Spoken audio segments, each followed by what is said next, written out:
It was a crisp, cold winter day on the island of Sodor. Snow lay thick on the ground. The engines were working extra hard. James was pulling the slow goods train. He had stopped at a signal. Percy pulled up alongside carrying the mail. "Hello, James," said Percy. Then the signal changed to green. "Goodbye, James," whistled Percy, and he was off in a flash. "I was here first," grumbled James. "Why do I have to wait?" "The mail train is more important than slow goods," said his driver. Later, when James stopped for water, Thomas was already in front of him. "I have to go first," said Thomas excitedly. "I am a guaranteed connection." "Everyone has a more important job than me," grumbled James. "Nonsense," said Thomas. "Everyone knows you're a really useful engine." But James wanted to be an important engine, too. Later that day, Sir Topham Hatt came to see James. "You must take coal to all the stations on the island," he boomed. "If the fires in the waiting room go out, the passengers will get cold and complain." "It is a very important job," he added. "You can rely on me, sir," said James proudly. Sir Topham Hatt left. James was excited. "An important job," he said happily. "Phew," sniffed Gordon. "It's only a load of coal after all." "Nonsense," snorted James. "I am going to keep the passengers warm. What could be more important than that?" And he wheeshed over to the water tower.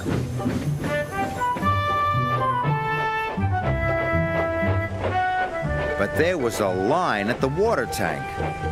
"Come on," he steamed impatiently. "I have an important job to do." "Wait your turn, bossy boiler," said Thomas. James felt too important to wait, so he didn't.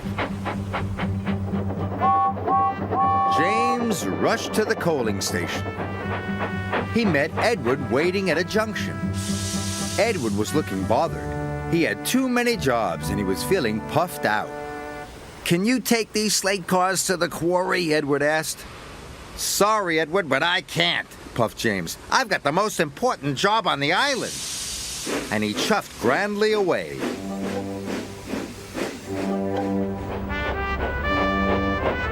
James arrived at the coaling station. He buffered up to the coal cars and was on his way.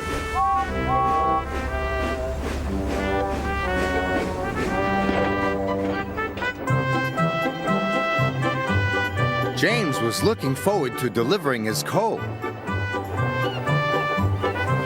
"Now I'm useful and important," he chuffed happily. Then there was trouble. James puffed harder and harder. He went faster and faster. And then he began to feel hotter and hotter. "I don't feel well," wailed James. And he had to stop. "Your water tanks have run dry," his driver told him. "We'll have to wait for help." Just then, Edward pulled up beside James. "Please push me to the water tank," pleaded James. "I'm sorry," Edward puffed sadly. "You wouldn't take my freight cars to the quarry, and now I'm running late with my passenger train." And Edward steamed away.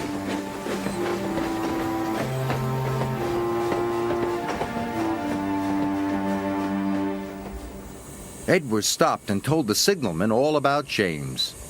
The signalman telephoned for help, and soon Salty was on his way. He pulled up alongside James. "Why didn't you fill up with water this morning, matey?" James told him about the line at the water tank. "I've heard you were too busy to help Edward, too," said Salty. "I was in a hurry," protested James. "Mine is the most important job on the island." "No job is more important than helping another engine," said Salty firmly. And deep down in his boiler, James knew Salty was right. Thanks to Salty, James's water tank was soon filled and he was well on his way. He knew he had to make up for lost time. Then James saw Diesel up ahead. He had broken down and looked unhappy. James wanted to tease him, but then he remembered what Salty had said. "No job is more important than helping another engine," he said to himself. "And even Diesel is an engine." "Come on, Diesel. I'll push you back to the sheds."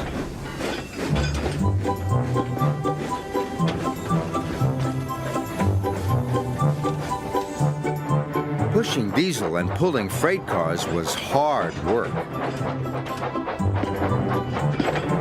At last, James got Diesel to the repair yard, but he still had to deliver his coal.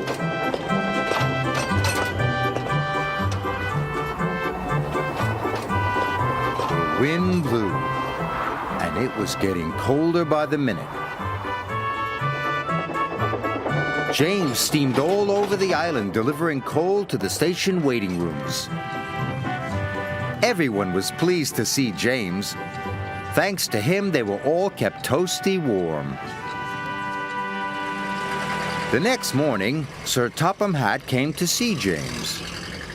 He knew all about him running out of water and his not helping with Edward's trucks. "I'm sorry, sir," said James. "I put my own job first." "But you did learn your lesson, and you helped Diesel," Sir Topham Hatt boomed cheerfully. "And you delivered your coal on time. You, James, are a really useful engine." James nearly burst with pride.